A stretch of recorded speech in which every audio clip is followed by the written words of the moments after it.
যত তান্ত্রিক মান্ত্রিক কবিরাজ জাদুকর সব এই পাহাড়ি এলাকায় ঘুরে বেড়াচ্ছেন, এবং চোখ কান খোলা রাখলে আপনারাও বুঝতে পারবেন জিনের উপাসনা করলে অনেক কিছু ভেলকিবাজি দেখানো যায়।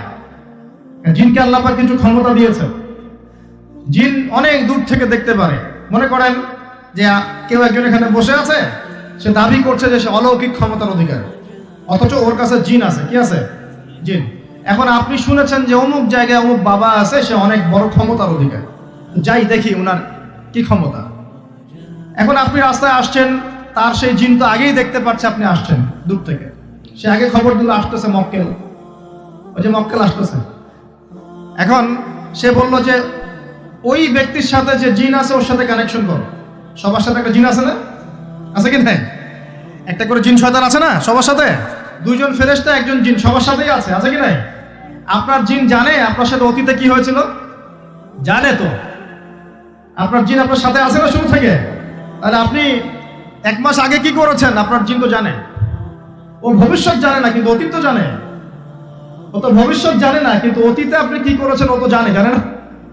এখন ওর সাথে এই কারিনের সাথে যোগাযোগ করছে। ওকে বলছে এই তো 1 মাস আগে অমুক মেয়ের পিছনে দৌড়াইছিল, 1 মাস আগে অমুক একটা মেয়ের পিছনে দৌড়াইছে, ওই মেয়েকে পাওয়ার খুব চেষ্টা করছে, কিন্তু 1 মাস আগে ব্যবসায়ী কাজ করছে, কিন্তু 1 মাস আগে ওই কাজ করছে। এখন আপনি হেঁটে আসলেন, এদিকে খবর পাস করা শেষ, এসে বললেন বাবা আপনার কি ক্ষমতা,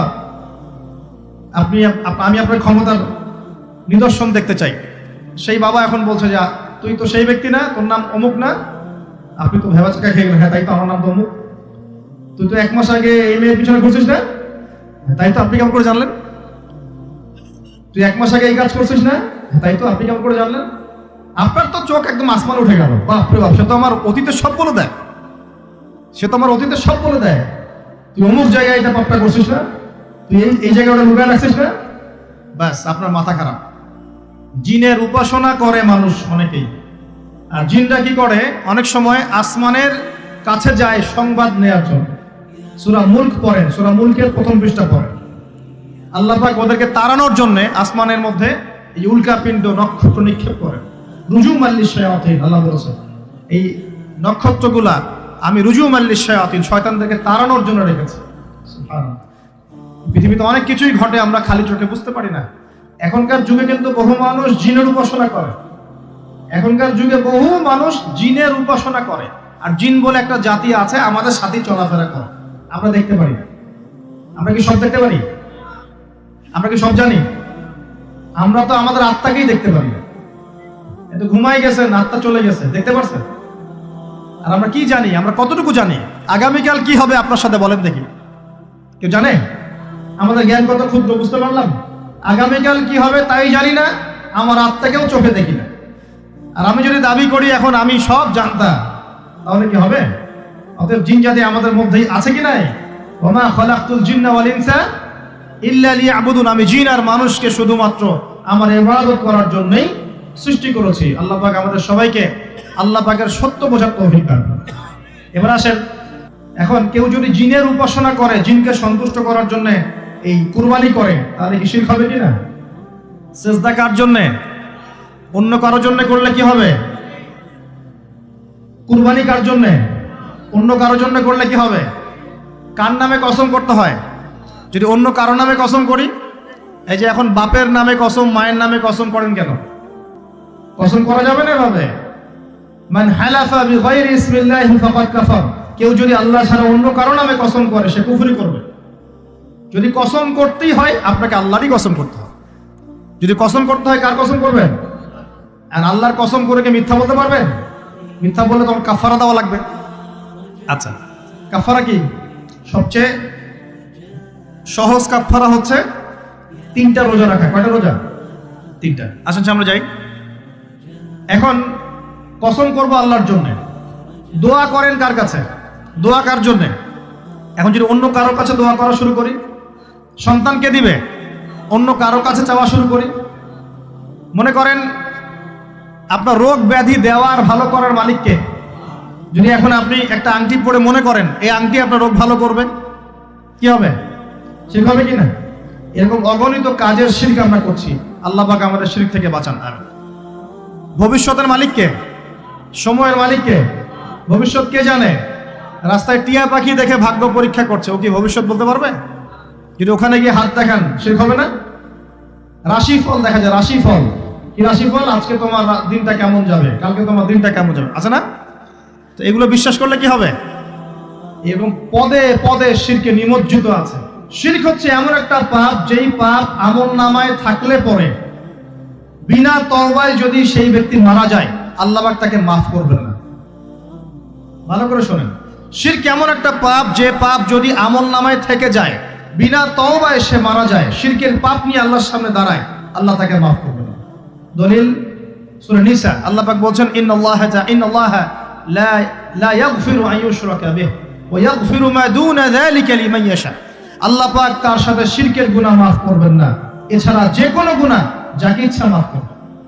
বুঝাচ্ছি, মনে করেন একজন ব্যক্তি জিনা করেছে, কথা নাউযুবিল্লাহ, একজন ব্যক্তি জিনা করেছে বা মিথ্যা কথা বলেছে বা ধরেন মদ খেয়েছে ইত্যাদি।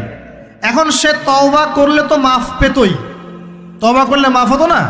তওবা করলে মাফ তো পেতই। মনে করেন তওবা না করেই মারা গেছে, আল্লাহ পাক চাইলে কিয়ামতের মাঠে এই পাপ বিনা তওবাতেই মাফ করতে পারে। বুঝতে পারছেন না মনে হয়? মনে করেন একজন ব্যক্তি মদ খেয়েছে, জিনা করেছে ইত্যাদি, সে তওবা করার ফুরসত পায় নাই, বিনা তওবায় মারা গেছে।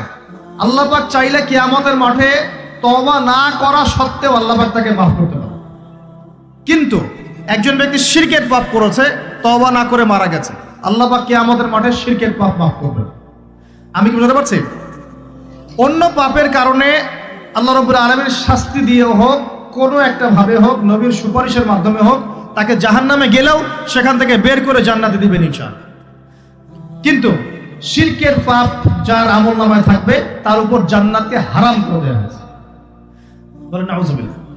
সূরা মাইদায় দলিল আছে, শিরকের পাপ যার আমলনামায় আছে তার জন্য জান্নাতকে হারাম করে দেওয়া হয়েছে। শিরক মানে অংশীদার সাব্যস্ত করা, আল্লাহ পাকের সাথে কাউকে সমকক্ষ করা। শিরক কত প্রকার হয়? উত্তর 3 প্রকার। কয় প্রকার ভাই? বিশ্বাসে শিরক হয়, মানে আকীদায় শিরক হয়, আমলে শিরক হয়, মানে কাজে শিরক হয়, কথা বা লিসানে শিরক হয়। মনে থাকবে? 1 নাম্বার কিসে শিরক হয়? বলেন আমার সাথে। বিশ্বাসে শিরক হয়, আকীদায় শিরক হয়। 2 নাম্বার আমলে শিরক হয়, কাজে শিরক হয়। 3 নাম্বার কথায় শিরক হয়। কয়েকটা এক্সাম্পল দিয়ে বুঝতে পারবেন। একজন ব্যক্তি মনে করেন বিশ্বাস করে যে আল্লাহ বলতে কেউ নাই, কি হবে এটা? বলেন শিরক। একজন ব্যক্তি মনে করেন বিশ্বাস করে যে আল্লাহ আছে, আরো ইলাহ আছে, তাহলে কি হবে? কেউ যদি বিশ্বাস করে আল্লাহর সন্তান আছে, কি হবে? কেউ যদি বিশ্বাস করে মহাবিশ্ব আল্লাহ সৃষ্টি করে নাই, বিগ ব্যাং থেকে সৃষ্টি হয়েছে, কি হবে? কেউ যদি বিশ্বাস করে আল্লাহ মানুষকে সৃষ্টি করে নাই, মানুষ বানর থেকে হয়েছে, কি হবে? আচ্ছা, বিশ্বাসগত সে। কেউ যদি মনে করে আল্লাহ ছাড়া অমুকে আমার সন্তান দিতে পারে, কি হবে? কেউ যদি বিশ্বাস করে যে আল্লাহকে পাওয়ার জন্য আমাকে মাধ্যম ওসিলা পূজা করতে হবে, তাহলে কি হবে? কেউ যদি চন্দ্র, সূর্য, গ্রহ, নক্ষত্র, গাছপালা, মূর্তি এসবে পূজা করে, কি হবে? এগুলো বিশ্বাসগত শিরক। কেমন শিরক ভাই? বিশ্বাসগত শিরক। 2 নাম্বার আসেন আমলগত, কাজগত শিরক। কেমন? মনে করেন সেজদা করতে হয় কার জন্য? কেউ যদি এখন কবরে গিয়ে সেজদা করে, কি হবে? আল্লাহর জন্য সেজদা করতে হয় না কবরে সেজদা করতে হয়? সেজদা কার জন্য? আচ্ছা, তাহলে শিরক হবে। কুরবানি কার জন্য করতে হয়? কেউ যদি এখন মনে করেন জিনকে সন্তুষ্ট করার জন্য কুরবানি করে দেবে, কি হবে? এগুলো তো গেল আমলগত শিরক। আরো অনেক শিরক আছে। আমাদের কথার মধ্যেও শিরক হয়। কিসের মধ্যে? কথার মধ্যে। যেমন আমরা বলি ডাক্তার ভালো ছিল, না হলে রোগীকে বাঁচানো যেত না, বলি কি না? অনেকে বলি না? শিরক হবে। কেউ যদি বলে যে ড্রাইভারটা ভালো ছিল, না হলে গাড়ি নির্ঘাত অ্যাক্সিডেন্ট করতো, কি হলো কথায়? আরেকটা বিষয় আছে, আমরা অনেক সময় ইবাদত করি মানুষকে দেখানোর জন্য, সবাই বড় দানবীর বলবে, আমাকে নামাজি বলবে, এটাও কি? এটাও শিরক। কথার মধ্যে আর অনেক শিরক করি।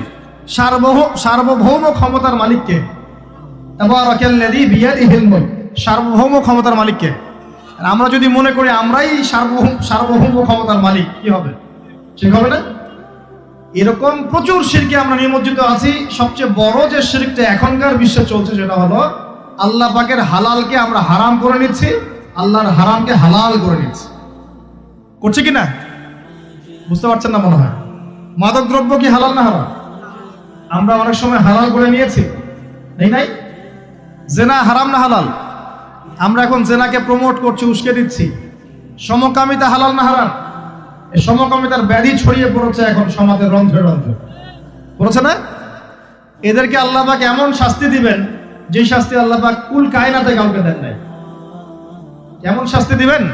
কওমে লূতকে আল্লাহ রাব্বুল আলামিন মাটি থেকে উপরে উঠিয়ে আকাশ থেকে পাথর বর্ষণ করে থেতলে দিয়ে আবার মাটিতে দাফন করে দিয়েছে কওমে লূতকে। আল্লাহু আকবার। এই শাস্তি অপেক্ষা করছে এদের জন্য। সুদ হালাল না হারাম? আমরা কি এটাকে জায়েজ করে দিচ্ছি কিনা, খাচ্ছি কিনা? এই বিশ্বের সবচেয়ে বড় একটা সমস্যা চলছে, আল্লাহ পাকের হারামকে আমরা হালাল করছি, হালালকে হারাম করি। এটাও শিরক। এখন আল্লাহ পাক যে বলছেন সবাইকে মাফ করে দিবেন, আল্লাহ পাক শিরক যে করে তাকে মাফ করবেন না। এখন বলেন কত পার্সেন্ট মানুষ মাফ পাবে? এই পাপগুলো কত মানুষ করছে? সবাই করছে না? মোটামুটি সবাই মোটামুটি শিরক করছে। আমরা আল্লাহ পাক আমাদের সবাইকে শিরকের পাপ থেকে বাঁচিয়ে রাখুন। এর পাশে একটা শিরক আছে রিয়া বা গোপন শিরক, লোক দেখানো আমল, এটাও গোপন শিরক। আর এক শ্রেণী। আচ্ছা, এখানে একটা কথা বলে রাখি, এই শিরকগুলো থেকে বেঁচে থাকলে কি হবে? শিরক থেকে বেঁচে থাকলে আপনার আমল নামায় যদি আসমান জমিন সমান গুনাহও থাকে, আল্লাহ পাক সমস্ত গুনাহ মাফ করে দিবেন ইনশাআল্লাহ।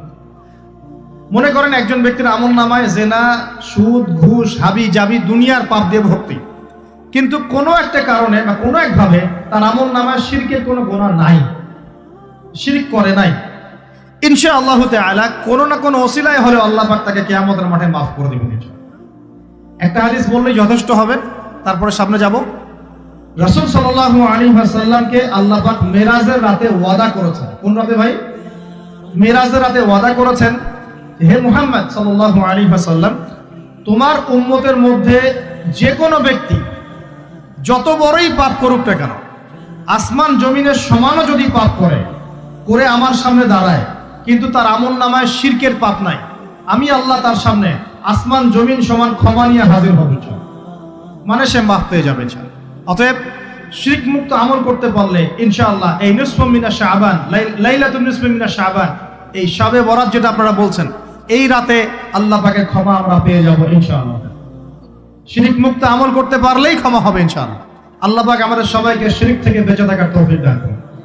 এই শিরক সম্পর্কে বিস্তারিত জানার জন্য শিরক কি ও কেন, কিতাব ও তাওহীদ, তারপরে কোরআন সুন্নাহর আলোকে ইসলামী আকীদা, এই বইগুলো পড়াশোনা করেন, ইনশাআল্লাহ জানতে পারবেন। আর এক শ্রেণী মানুষকে আল্লাহ পাক মাফ করবেন না। এরা কারা? মুশাহিন। মুশাহিন মানে কি? যারা একে অপরের সাথে হিংসা বিদ্বেষ পোষণ করে। এখন বলেন দেখি, হিংসা বিদ্বেষ পোষণ করেন এমন মানুষ আছে এখন? বলেন দেখি। রাজনৈতিক অঙ্গনে একজন আরেকজনের সাথে হিংসা করছে কিনা? সামাজিক নেতৃত্ব নিয়ে একজন আরেকজনের সাথে হিংসা করছে কিনা? পরিবারের মধ্যেও একজন আরেকজনের সাথে হিংসা করছে কিনা? ভাই একজন আরেকজনের সাথে হিংসা করছে কিনা? আলেম একজন আরেকজনের সাথে হিংসা করছে কিনা? করছে না? বক্তা একজন আরেকজনের সাথে হিংসা করে কিনা?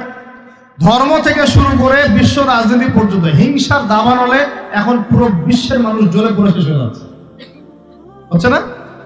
মহিলা হিংসা করে কিনা? সতীনে হিংসা করে কিনা? সতীন বোঝেন কিনা? বিয়েই তো করেন নাই, সতীন বুঝবেন কি? সতীন কি জিনিস? দুই বউ, এক বউ আরেক বউ কি হয়? সতীনে হিংসা করে কিনা?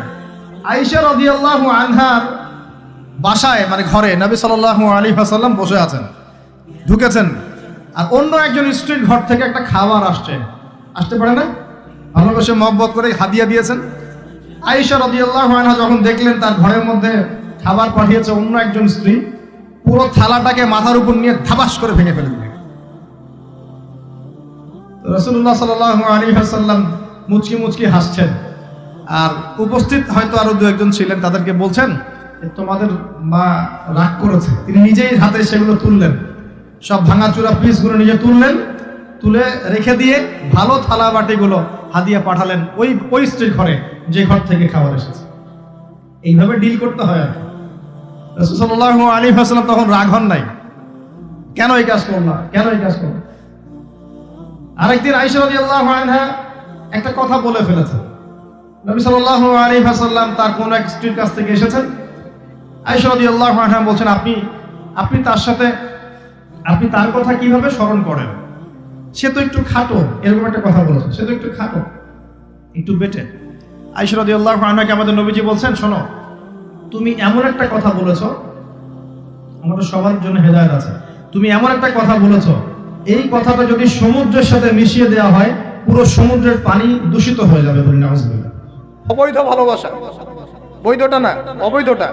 এখন তার আবার বিয়ে ঠিক হয়েছে এক জায়গায়, এই বিয়ে সে ভাঙাবে, কবিরাজের কাছে গিয়ে বিয়ে ভাঙানি করতেছে, চালাচালি করতেছে, নকশা আঁকতেছে, করে না? স্বামী স্ত্রীর কথা শোনে না, স্ত্রী চলে গেছে কবিরাজের কাছে, গিয়ে বলছে আমার স্বামী আমার কথা শোনে না, তাবিজ করবো, তাবিজ দেন। স্বামী ঘুমায়, বালিশের নিচে দেখে তাবিজ। আছেন এরকম কুফরি কালাম? সবই সে। কেউ জাদুবিদ্যার চর্চা করতেছে মানুষ এখন। এবং বিশ্বাস করেন, আমি একটা নিউজ দিই আপনাদেরকে, এখন বিশ্বের একটা অংশের মানুষ সত্যি সত্যি ব্ল্যাক ম্যাজিক বা কালো জাদু করে। ব্ল্যাক ম্যাজিক বা কালো জাদুর চর্চা হচ্ছে, আবার নতুন করে বিশ্বে কালো জাদুর চর্চা হচ্ছে। এবং এর সাথে কিন্তু জিউসরা সম্পৃক্ত আছে। কারা সম্পৃক্ত? ওই যে যারা প্যালেস্টাইন কেড়ে নিয়েছে ওরাও সম্পৃক্ত আছে। তো খেয়াল রাখতে হবে এগুলো থেকে বাঁচার জন্য কি করব? বাঁচার জন্য প্রতিদিন 5 ওয়াক্ত নামাজ, পবিত্র অবস্থায় থাকার চেষ্টা করা, সকাল সন্ধ্যার মাসনুন দোয়া কালামগুলো পড়বেন হিসনুল মুসলিম বই থেকে, আর এই যে আপনার কোরআন তেলাওয়াত, ডেইলি একটু করে কোরআন তেলাওয়াত করলে ইনশাআল্লাহ এই ধরনের চোখ লাগা, বদনজর, জাদুটোনা সবকিছু পরাজিত হয়ে যাবে ইনশাআল্লাহ তাআলা।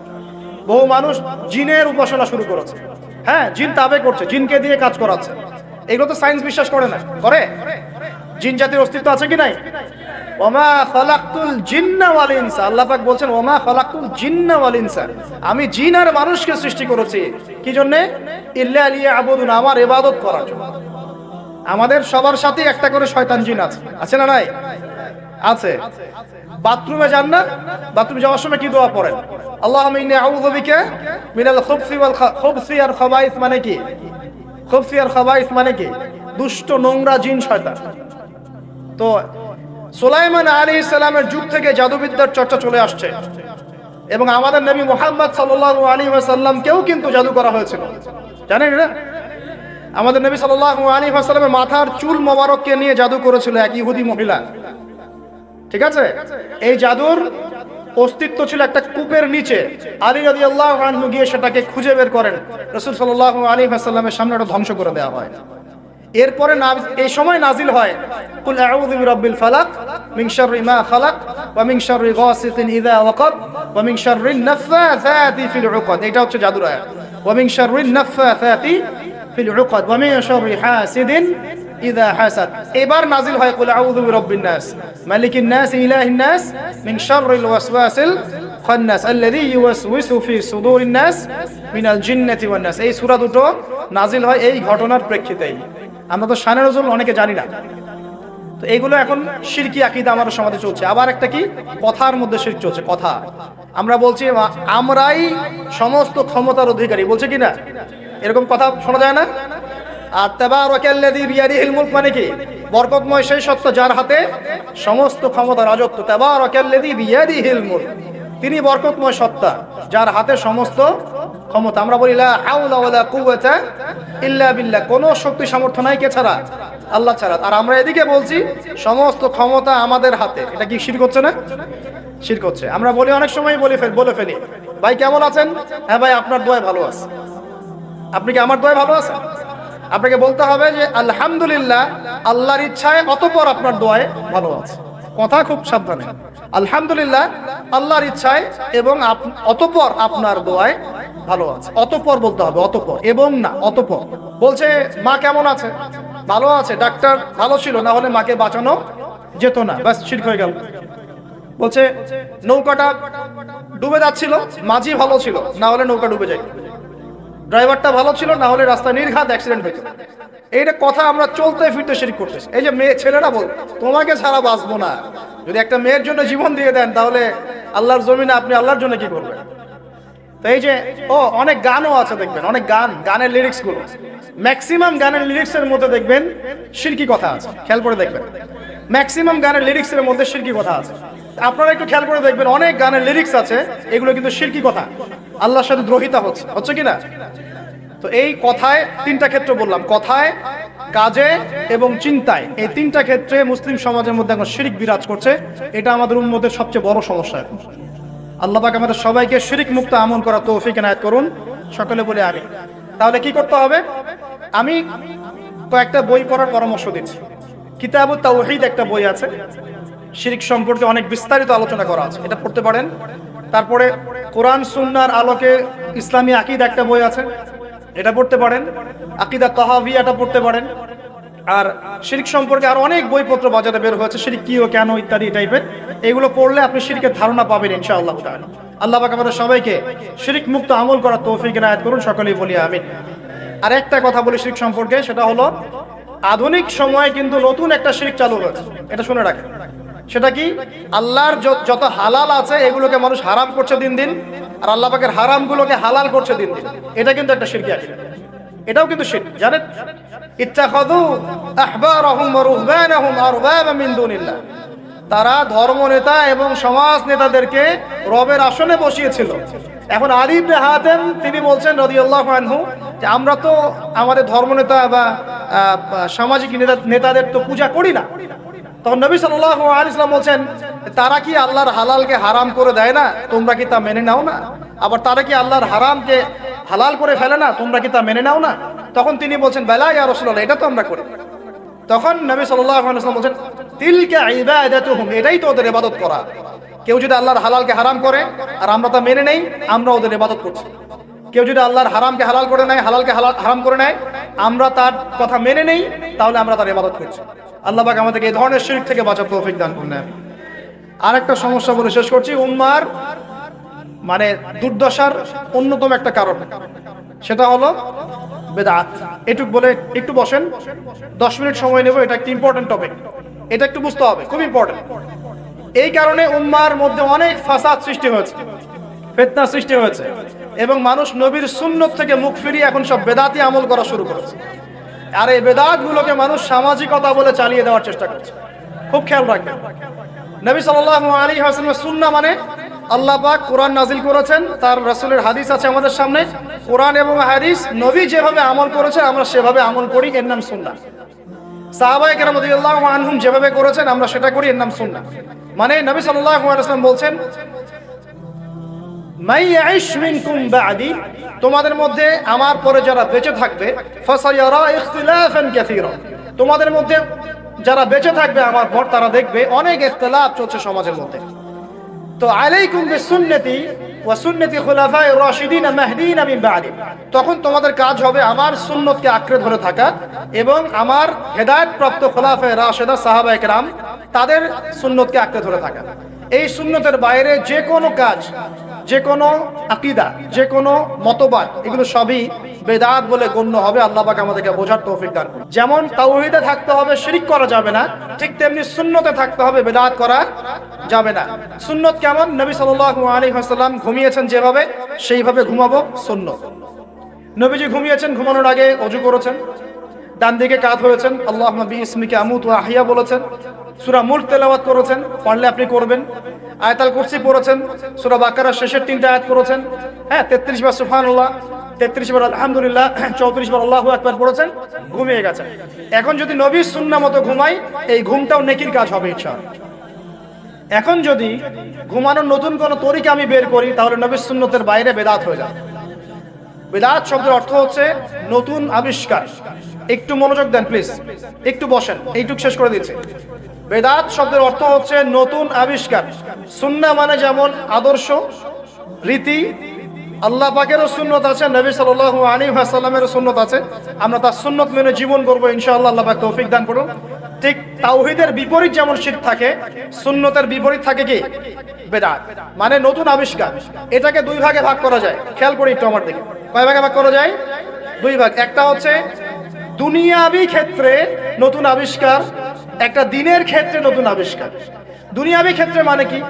এই যে মোবাইল ফোন আপনার হাতে আছে, এই মোবাইল ফোন কি রাসূলের যুগে ছিল? সাহাবীদের যুগে ছিল? এই যে লাইটিং করেছি, নবীর যুগে এরকম লাইট ছিল?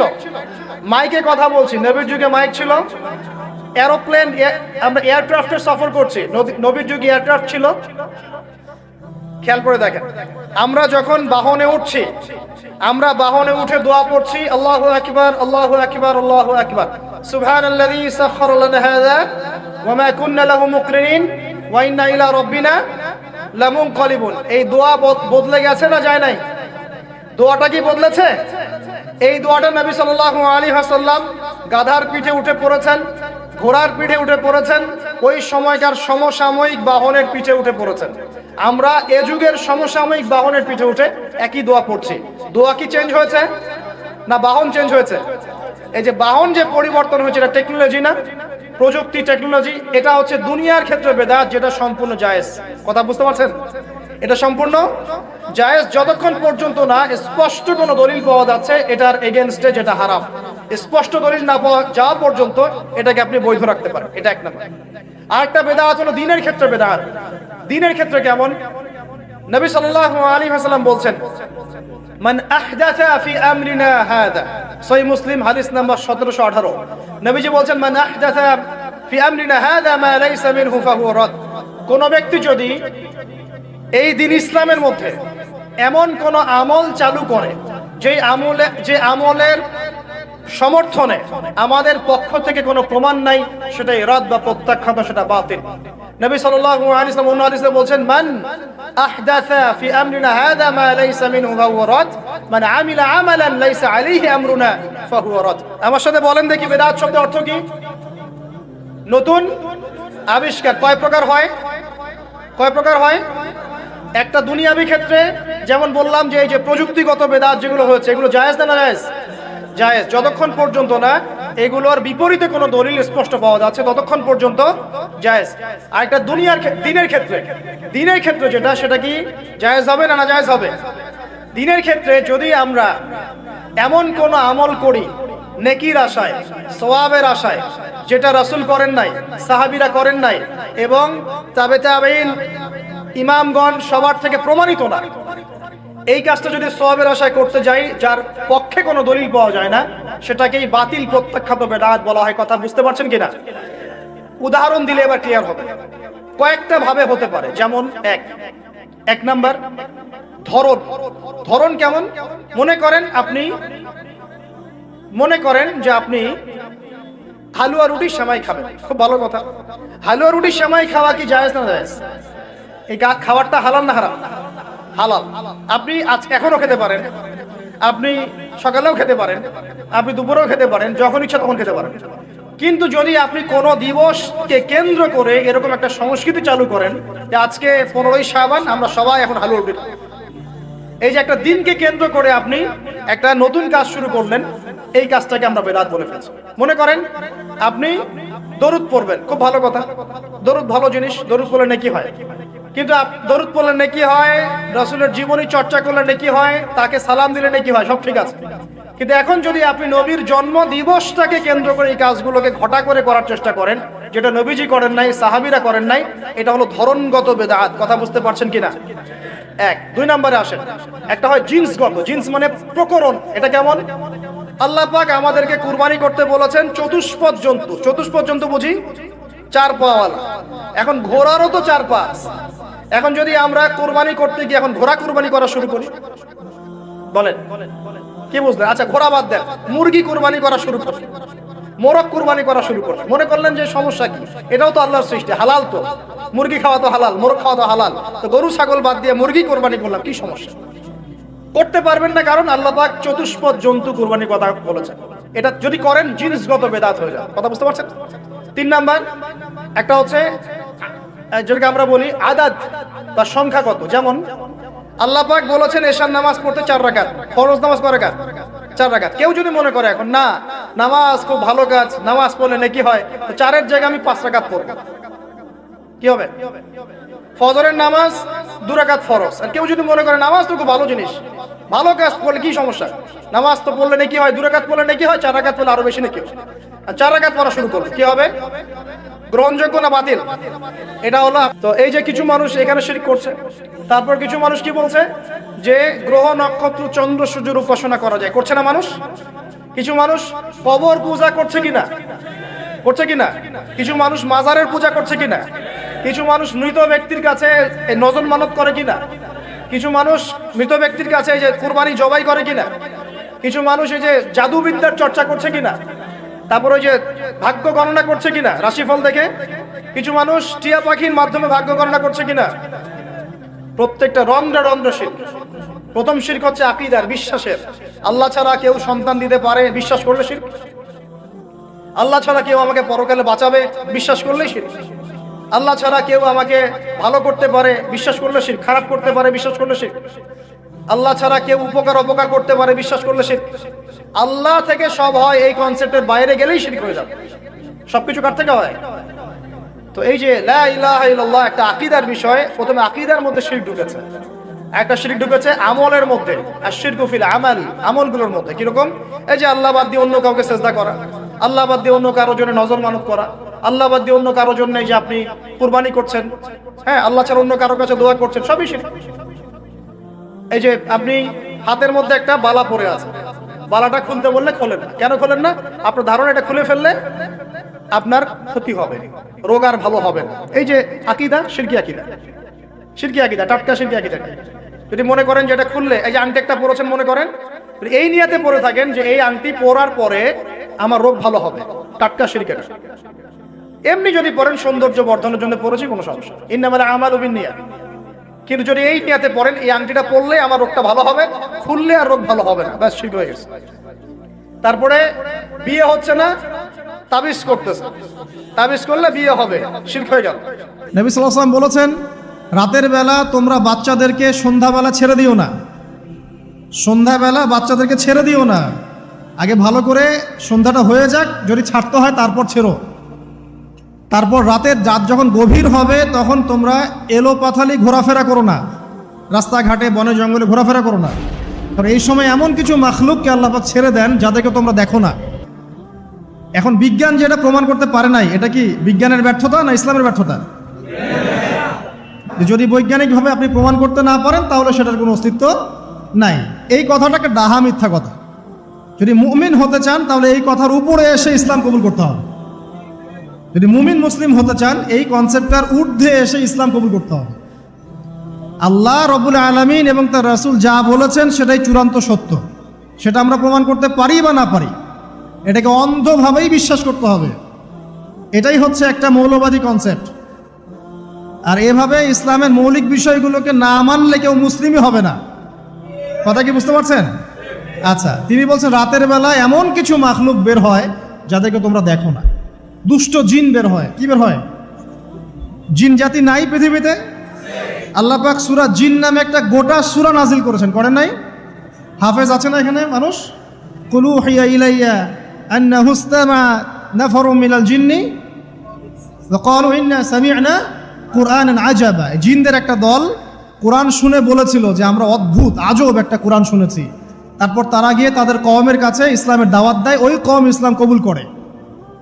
এটা নবী সাল্লাল্লাহু আলাইহি ওয়াসাল্লামের জীবনের সেই সময়কার ঘটনা যখন নবীজি তায়েফ থেকে ফিরে আসছেন। তায়েফবাসী তাকে অত্যাচার করলো, তিনি নাখলা উপত্যকায় এসে নামাজ পড়ছেন, ওই নামাজের কেরাত শুনে জিনরা ইসলাম কবুল করেছে। তো সূরা জিনে আল্লাহ পাক এই কথা নাজিল করেছেন। তো আল্লাহ পাক যে বলছেন জিন জাতি আছে, আল্লাহ কি মিথ্যা কথা বলছেন?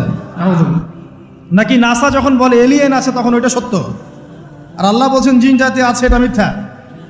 তা আমাদেরকে আবার নতুন করে মুসলমান হওয়া লাগবে এখন, না আমাদের কনসেপ্ট চেঞ্জ হয়ে গেছে। আবার দেখেন আল্লাহ পাক বলছেন সূরা জারিয়াতের 56 নম্বর আয়াতে, ওয়ামা খালাকতুল জিন্না ওয়াল ইনসা ইল্লা লিয়াবুদুন, আমি জিন আর মানুষকে শুধু আমার ইবাদত করার জন্যই সৃষ্টি করেছে। তাহলে দুটো জাতি পাওয়া গেল, জিন এবং মানুষ। জিন কিসের তৈরি? আগুনের তৈরি। মানুষ কিসের তৈরি? কাদামাটি। ফেরেশতা কিসের তৈরি?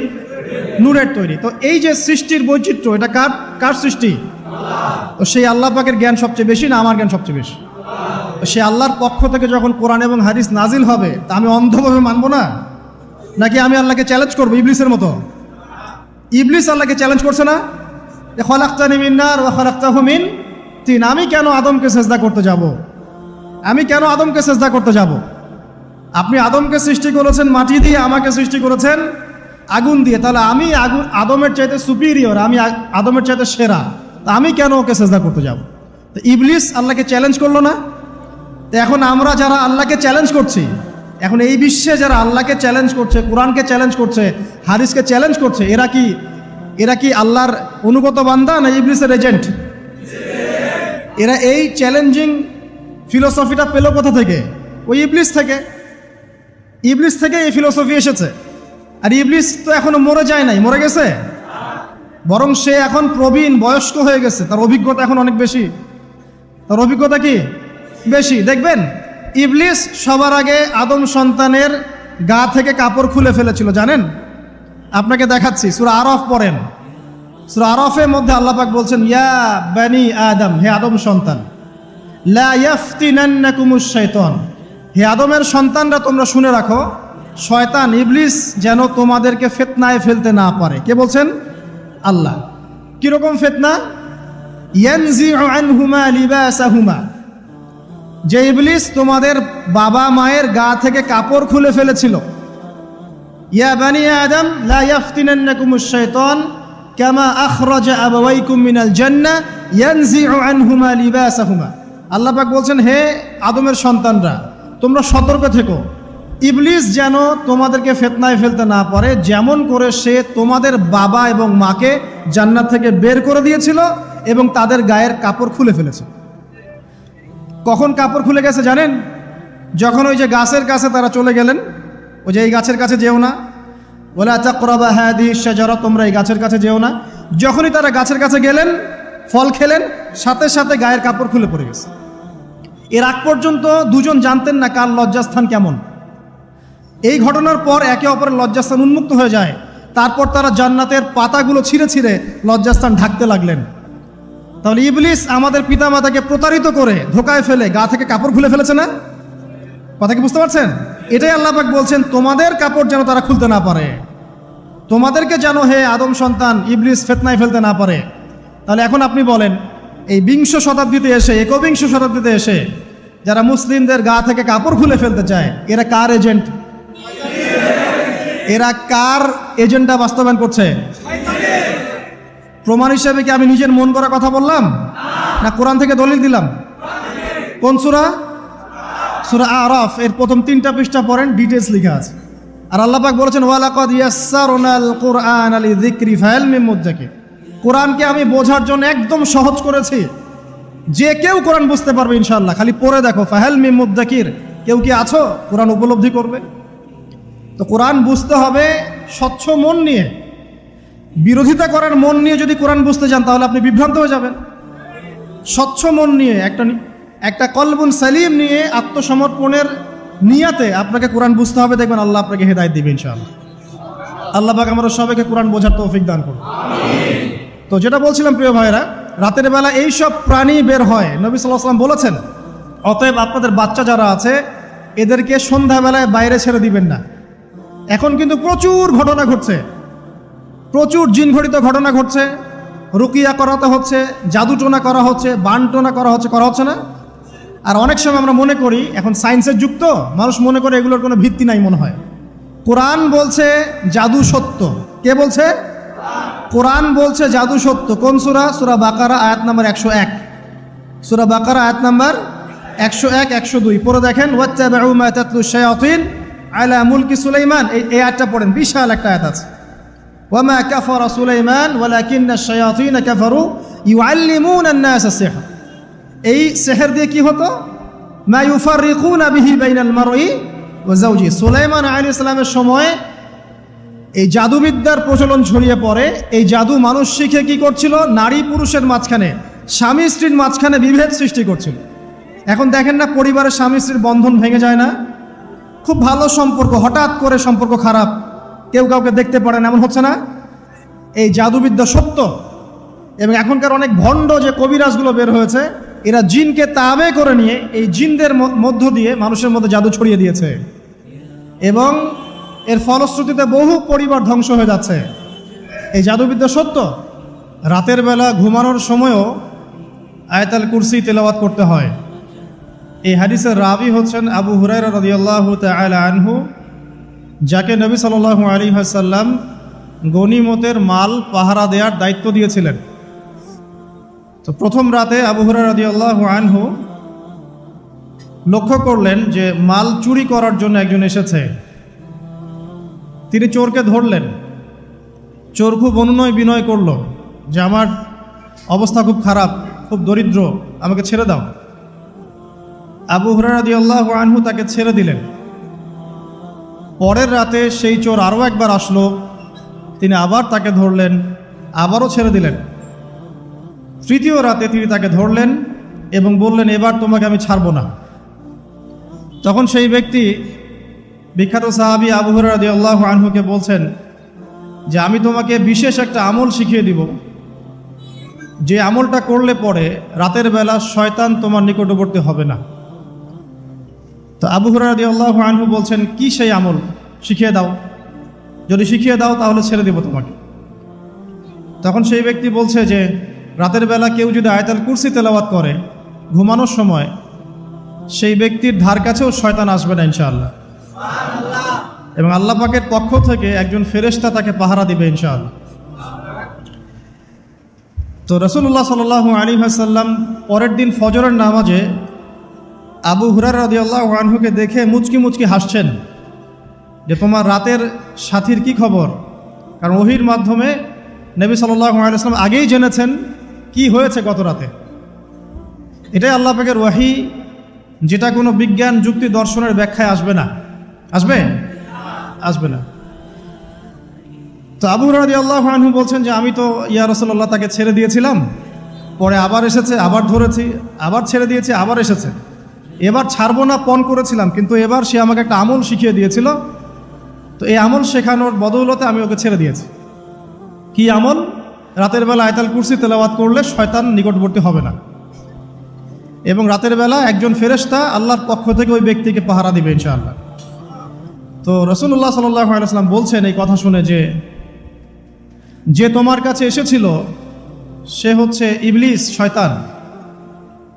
সে যতগুলো কথা বলে তার বেশিরভাগ কথাই সে মিথ্যা বলে, তবে এই কথাটা সে সত্য বলেছে। তার মানে আয়াতুল কুরসির ফজিলত কে জানিয়ে দিল? তাহলে জ্ঞান যদি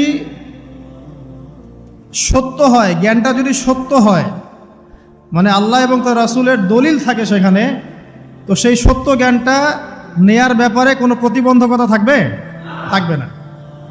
যে কোনো ব্যক্তি এমন কোনো কথা বলুক যেটা কোরআন এবং সুন্নাহর সাথে মিলে গেছে, এই কথা নিতে কি কোনো আপত্তি আছে? নাই। আর যে কোনো ব্যক্তি যত বড় আলেম হোক আর স্কলার হোক আর বুদ্ধিজীবী হোক না কেন, তার কথা যদি কোরআন সুন্নাহর সাথে না মেলে, সেই কথা কি আমরা গ্রহণ করব? এই সহজ কথাটা মেনে নিলে কিন্তু মুসলিমদের মাঝে কোনো ইখতিলাফ থাকে না। তারপরেও হয়তো কিছু মতপার্থক্য থাকবে, সেটা ইসলামের সৌন্দর্য। যেমন আপনি ফজরের আগে বেতরের নামাজ পড়ছেন, তাহাজ্জুদের নামাজ পড়ে বেতরের নামাজ পড়ছেন, তারপরে 2 রাকাত সুন্নত পড়ছেন, তারপরে ফরজ পড়ছেন, ঠিক আছে?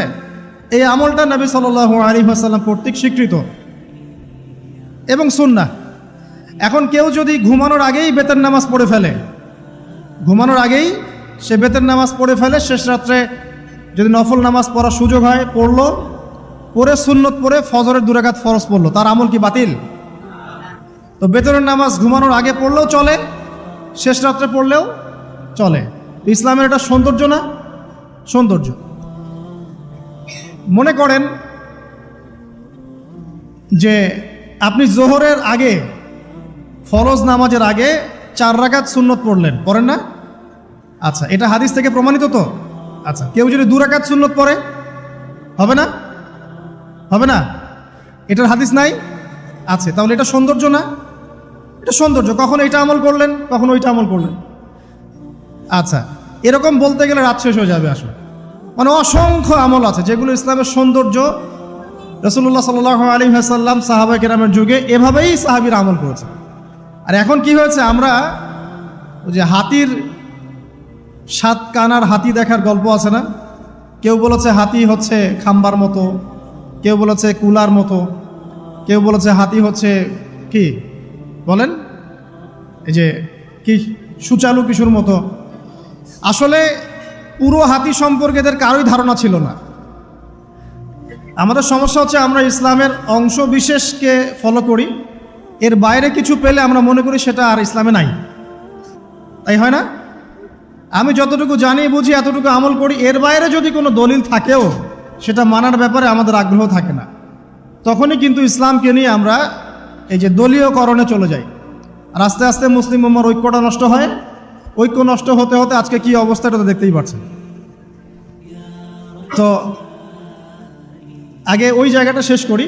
নবী করিম সাল্লাল্লাহু আলাইহি ওয়াসাল্লাম রাতের বেলা এই আমলটা করতেন। কি করতেন? আয়াতুল কুরসি তেলাওয়াত করতেন। আরেকটা গুরুত্বপূর্ণ আমল, সেটা হচ্ছে সূরা বাকারার শেষের 3টা আয়াত তেলাওয়াত করতেন। কয়টা আয়াত? কোন হাদিসে আছে 2টা আয়াত। এই যে 3টা আয়াত কোন হাদিসে, আবার কোন হাদিসে 2টা আয়াত। কেউ যদি 2টা পড়ে তার আমল কি বাতিল হবে?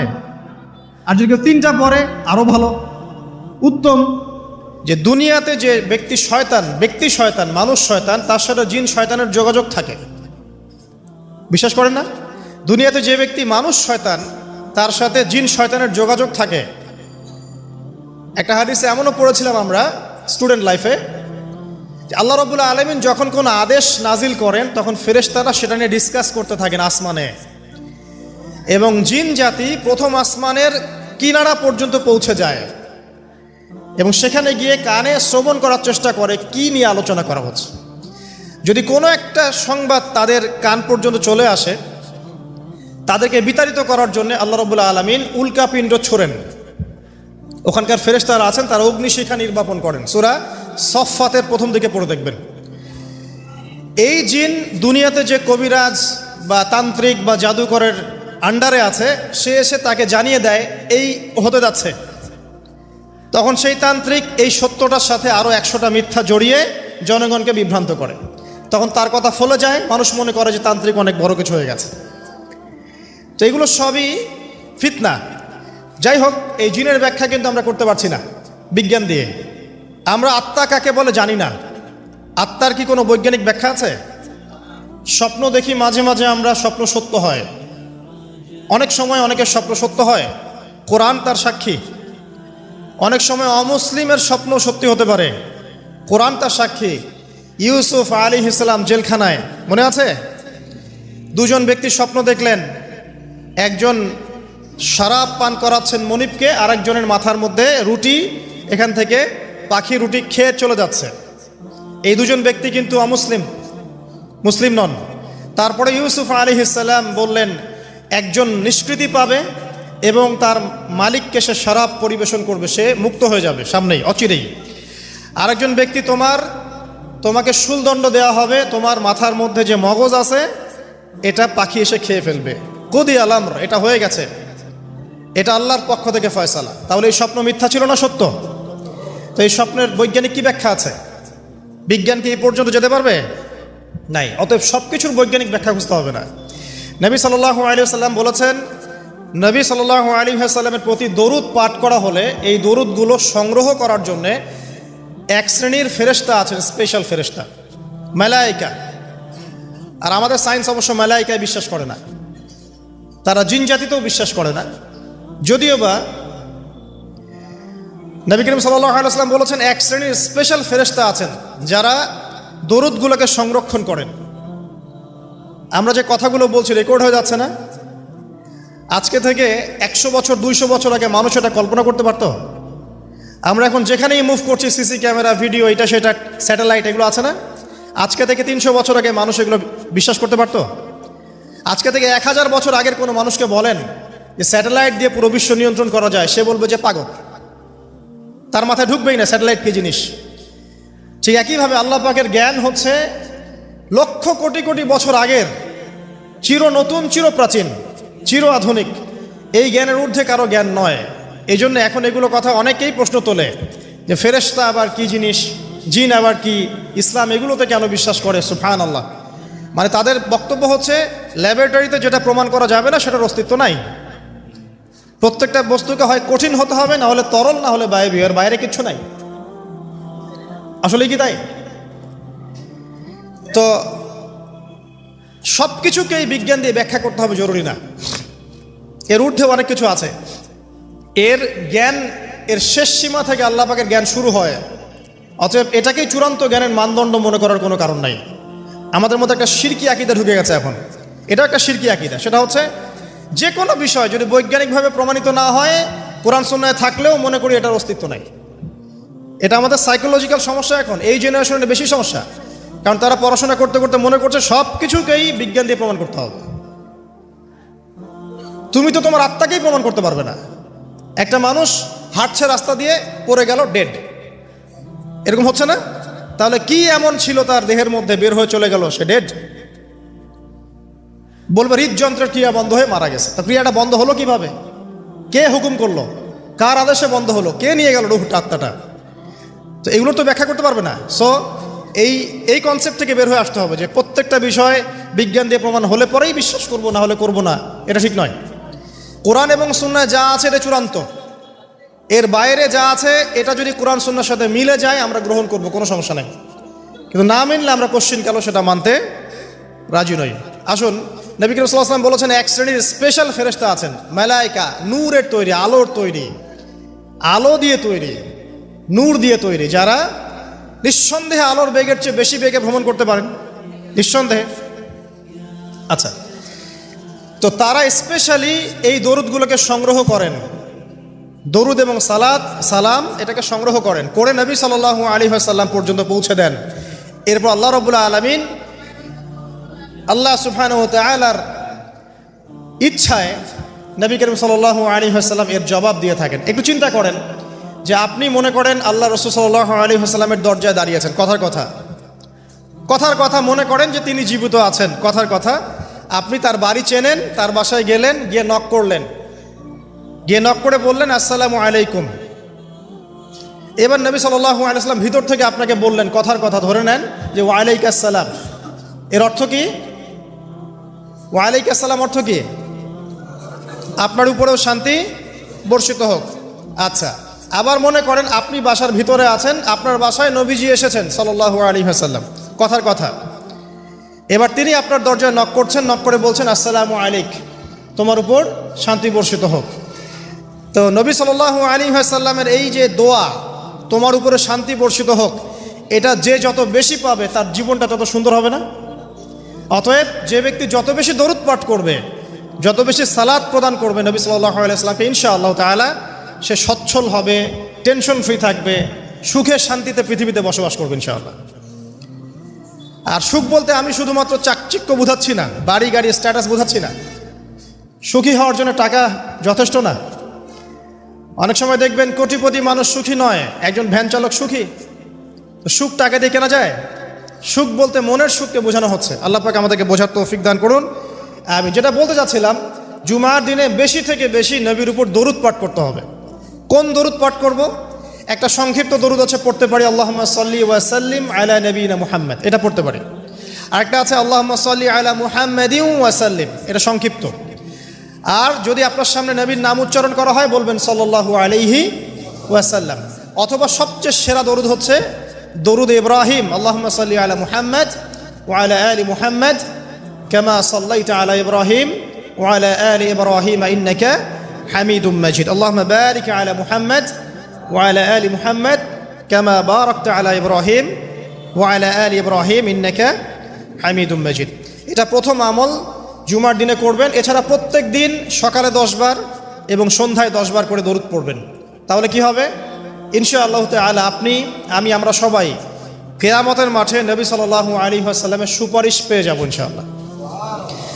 সুপারিশ সম্পর্কে একটা হাদিস শুনিয়ে দেই, যথেষ্ট হবে ইনশাআল্লাহ। নবী সাল্লাল্লাহু আলাইহি ওয়াসাল্লাম বলেছেন, আমার উম্মতের যে ব্যক্তি, যে কোনো ব্যক্তি, নারী পুরুষ, সাদা কালো, বাঙালি, পাকিস্তানি, আফগান, সিরিয়ান, যেখানকার মানুষ হোক না কেন, যে কোনো ব্যক্তি, সে যদি শিরিক না করে মারা যায়, আল্লাহর সাথে শিরিক করে নাই, এই অবস্থায় মারা গেছে, নবী সাল্লাল্লাহু আলাইহি ওয়াসাল্লামের সুপারিশ তার উপর ওয়াজিব হবে ইনশাআল্লাহ। ইনশাআল্লাহ সে জান্নাতে যাবে যদি শিরিক না করে মারা যায়। অন্য যে কোনো পাপ আল্লাহ যাকে ইচ্ছা মাফ করতে পারেন। আল্লাহ পাক আমাদেরকে শিরিক মুক্ত আমল করার তৌফিক এনায়েত করুন, আমিন। জুমার দিনে দ্বিতীয় আমল হচ্ছে আপনাকে সূরা কাহফ তেলাওয়াত করতে হবে। এটা খুবই ইম্পর্টেন্ট একটা আমল। জুমার দিনে সূরা কাহফ অবশ্যই তেলাওয়াত করবেন। যদি পুরোটা তেলাওয়াত করতে নাও পারেন, কমপক্ষে প্রথম 10 আয়াত শেষের 10 আয়াত তেলাওয়াত করবেন। ফজিলত, আল্লাহ রাব্বুল আলামিন আপনাকে মসিহুদ দাজ্জালের ফিতনা থেকেও বাঁচাবেন ইনশাআল্লাহ। আর এখন আমরা দাজ্জালের ফিতনা যুগেই বাস করছি, কোনো সন্দেহ নাই। প্রতিটা সেক্টরেই ফিতনা আছে, প্রতিটা সেক্টর। এই যুগে বসবাস করে যে ব্যক্তি মনে করে যে আমি ফিতনামুক্ত একটা পরিবেশে বসবাস করছি, এর চেয়ে অন্ধ ব্যক্তি পৃথিবীতে আর কেউ নাই। আপনি আল্লাহর নূর দিয়ে দেখেন, আপনি দেখবেন প্রতিটা সেক্টরেই ফিতনা, প্রতিটা সেক্টরে। হোক সেটা কালচার, হোক সেটা এডুকেশন, হোক সেটা ইকোনমি, পলিটিক্স, ওয়ার্ল্ড অ্যাফেয়ার্স, পরিবার, যে কোনো জায়গায় দেখবেন ফিতনা, প্রত্যেকটা জায়গায় ফিতনা। তো এই ফিতনার যুগে বসবাস করে যদি আমরা নিরাপদ থাকতে চাই তাহলে সূরা কাহফ তেলাওয়াত করতে হবে, কমপক্ষে প্রথম 10 আয়াত এবং শেষ 10 আয়াত। আল্লাহ পাক তৌফিক এনায়েত করুন, আমিন। আরেকটা আমল বলবো জুমার দিনে, সেটা হলো যে জুমার দিনে বেশি বেশি দোয়া করবেন আল্লাহর কাছে, কারণ এই দিনে 2টা সময় আছে, এই সময় দোয়া কবুল হয়ে যাবে ইনশাআল্লাহ তাআলা। আরেকটা আমল বলতে চাই, যদিও সেটার সময় আপনাদের আজকে চলে গেছে, সেটা হলো জুমার দিনে যে ব্যক্তি সকাল সকাল গোসল করে, আমি আরেকদিন খুতবায় বলেছিলাম, সকাল সকাল গোসল করে, আর্লি মর্নিং মসজিদে চলে আসে, আতর সুগন্ধি ব্যবহার করে, উত্তম কাপড় পরে, সবচেয়ে সেরা কাপড়টা পরে, মসজিদে আসার সময় আমরা দেখি যে সবচেয়ে নর্মাল কাপড়টা পরে আসে, এটা ঠিক নয়। আমরা এখানে আল্লাহর সাথে সাক্ষাৎ করতে এসেছি। আপনাকে যদি আপনার গার্লফ্রেন্ড এখনই ডাকে কফি হাউসে, আপনি সবচেয়ে সেরা পোশাকটা পরে যাবেন, তাই না ভাই? তার মানে যাওয়ার অভ্যাস আছে।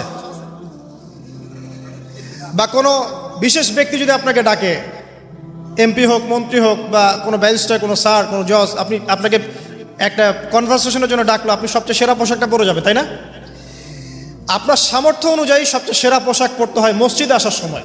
খুযু যিনাতাকুম ইনদা কুল্লি মসজিদ, আল্লাহ পাক বলেছেন প্রত্যেকবার যখন মসজিদে আসবে তখন সেরা পোশাকটা পরে আসবে। তো জুমার দিনে সবচেয়ে উত্তম পোশাক পরে আসবেন। আসার পর সকাল সকাল গোসল করে সুগন্ধি ব্যবহার করে পায়ে হেঁটে যে ব্যক্তি আসে এবং ইমামের এই যে কাছাকাছি বসে, ইমামের কাছাকাছি বসার পরে খুতবা মনোযোগের সাথে শ্রবণ করে এবং খুতবার মাঝখানে কোনো কথা বলে না, কাউকে ডিস্টার্ব করে না। এরপর ইমামের সাথে নামাজ আদায় করে।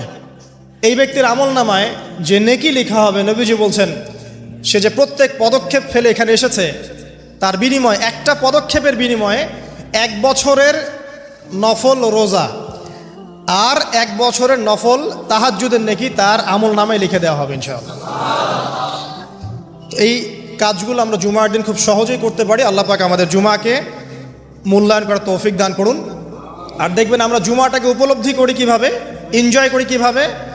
এই দিনে বিয়ের অনুষ্ঠান, এই দিনে পার্টি, এই দিনে ডিজে, এই দিনে অমুক, এই দিনে সাউন্ড বক্স বাজতেছে, এই দিনে পিকনিক, এই দিনে বনভোজন। জুমার দিনের ফজিলতটা যে অনেক বেশি, এটা শয়তান আপনাকে দুনিয়ার চাকচিক্য দিয়ে ভুলিয়ে দিয়েছে। দুনিয়ার চাকচিক্য দিয়ে শয়তান আপনাকে জুমার ফজিলতটা ভুলিয়ে দিয়েছে। মনে রাখবেন, যত কাজ জুমার দিনের বাইরে, জুমার দিনটা হচ্ছে আমাদের সংস্কৃতি, ইবাদত করার সংস্কৃতি। একটা কথা মনে পড়লো, বলে ফেলি, যে একটা বিষয় মাথায় ঘুরপাক খেত সবসময় ছোটবেলা থেকে, যে আল্লাহ পাক ইসলাম কেন নাজিল করলেন, মানে ইসলাম আমাদেরকে দিয়েছেন কেন আল্লাহ রাব্বুল আলামিন। আমরা জানি এটা কমপ্লিট কোড অফ লাইফ, সব বিষয়ের সমাধান আছে, এভরিথিং ইজ অল রাইট, কিন্তু একটা মনের শান্তি পাওয়ার মতো উত্তর পাচ্ছিলাম না। উত্তরটা আমরা এই বয়সে এসে বুঝতে পারছি, সেটা হচ্ছে আল্লাহ পাক আমাদেরকে দ্বীন ইসলাম দিয়েছেন কি জন্য জানেন? যাতে আমরা জীবনটাকে উপভোগ করতে পারি। জানেন, যাতে করে আমরা জীবনটাকে উপভোগ করতে পারি এবং জীবনটা উপভোগ করে পরকালেও জান্নাত পেতে পারি। এখানকার প্রত্যেকটা হেদায়েত যেটা আল্লাহ দিয়েছেন ইসলামে, প্রত্যেকটা উপভোগ্য। দেখবেন আপনি ইসলামী পরিবার গড়েন, পরিবারটা আপনার সুকুন শান্তির জায়গা হবে। ইসলামী সমাজ গড়েন, সমাজটা শান্তির হবে। ইসলামী অর্থনীতি মেনে চলেন, দেখবেন আপনি ইকোনমিক লাইফে ভালো আছেন। ইসলামিক পোশাক পরেন, আপনি হ্যান্ডসাম থাকবেন। নবীর মতো ঘুমান, আপনার শরীর ভালো থাকবে। তার মতো খান, শরীর ভালো থাকবে। প্রতিটা বিষয় দেখবেন লাইফকে এনজয় করার জন্য দেওয়া হয়েছে।